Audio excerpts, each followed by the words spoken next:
വർഷങ്ങൾക്ക് മുമ്പ് മേലെടുത്ത് തറവാടിൽ നിന്ന് രാഘവൻ നായർ തൻ്റെ കടപ്പാടുകളും ബാധ്യതകളും തീർത്ത് പടിയിറങ്ങി.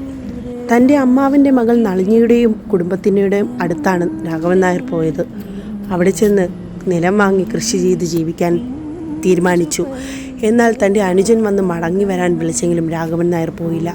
പക്ഷേ കുറച്ച് നാളുകൾക്ക് ശേഷം രാഘവൻ നായർ തൻ്റെ അമ്മയ്ക്കും സഹോദരങ്ങൾക്കും ഒപ്പമെത്തി. ആ മണ്ണും സഹോദരങ്ങളെയും അമ്മയും ഒന്ന് വിട്ടു നിൽക്കാൻ രാഘവൻ നായർക്ക് കഴിയില്ല. അവിടെ തിരിച്ചെത്തി മേലെടുത്ത് തറവാട്ടിൽ തന്നെയായിരുന്നു ശേഷം രാഘവൻ നായരുടെയും കുടുംബത്തിൻ്റെയും ജീവിതം.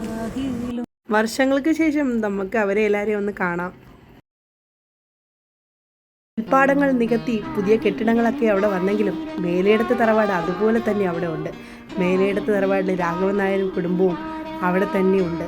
വർഷങ്ങൾക്ക് ശേഷം രാഘവൻ നായരും മാലതിയും രാഘവൻ നായരുടെ സ്വന്തം മാലവും മേലെടുത്ത് തറവാട്ടിൽ തന്നെ സന്തുഷ്ട കുടുംബമായി ജീവിക്കുന്നു.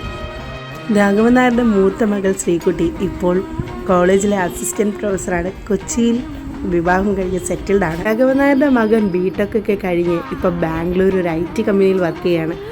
ബാംഗ്ലൂരാണ് ജീവിതമെങ്കിലും കൂടുതലും ഇഷ്ടം നാടാണ്. ലീവ് കിട്ടുമ്പോഴെല്ലാം അച്ഛൻ്റെ അടുത്തേക്ക് തറവാട് വീട്ടിലേക്ക് ഓടിയെത്തും. രാഘവൻ നായരുടെ സഹോദരി ഭർത്താവ് ദിവാകരൻ മരണപ്പെട്ടു. 2 പെൺമക്കളുടെയും വിവാഹം കഴിഞ്ഞ് വിദേശത്ത് സെറ്റിൽഡാണ്. രാഘവൻ നായരുടെ സഹോദരി അംബിക ഇപ്പം രാഘവൻ നായരുടെയും ഭാര്യ മാലുവിൻ്റെയും കൂടെ തറവാട് വീട്ടിൽ തന്നെ ഉണ്ട്.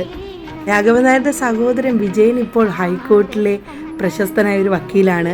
വിജയൻ്റെ ഏക മകൻ അച്ഛനെ പോലെ തന്നെ വലിയൊരു വക്കീലാണിപ്പോൾ. അച്ഛൻ്റെയും മുത്തശ്ശൻ്റെയും പിൻഗാമിയായി വിജയൻ്റെ മകനും ഇപ്പോൾ വക്കീലാണ്. ഇവരെല്ലാവരും സിറ്റിയിൽ തന്നെ വളരെ സന്തുഷ്ട കുടുംബമായി ജീവിക്കുകയാണ്.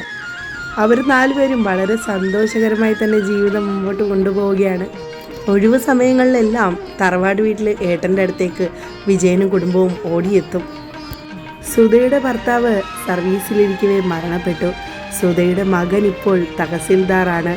സുധയും മകനും പാലക്കാടാണ് ഇപ്പോൾ താമസിക്കുന്നത്. ഒഴിവ് സമയങ്ങളിലെല്ലാം മേലെടുത്ത തറവാട്ടിലേക്ക് ഇവരും എത്തും. നളിനി മകനോടൊപ്പം ചെന്നൈയിൽ സെറ്റിൽഡാണ്. നളിനി വളരെ സന്തോഷകരമായ ജീവിതം തന്നെയാണ് നയിക്കുന്നത്. നളിനിയുടെ മകൻ MCom വരെ പഠിച്ചെങ്കിലും അച്ഛനെയും രാഘവൻ നായരെ പോലെയും കൃഷിയിൽ വലിയ താല്പര്യമുള്ള ആളാണ്. ഓണം നാളിൽ ഇവരെല്ലാവരും മേലെടുത്ത് തറവാട്ടിൽ ഒത്തുകൂടി ഓണം, വിഷു അങ്ങനെയുള്ള എല്ലാ ചടങ്ങുകളിലും മേലെടുത്ത് തറവാട്ടിൽ തന്നെയാണ് ഇവരെല്ലാവരും ഒന്നിച്ച് കൂടുന്നത്. എല്ലാവരും വളരെയധികം സുന്ദരമായ ജീവിതം നയിക്കുകയാണ് ഇപ്പോൾ.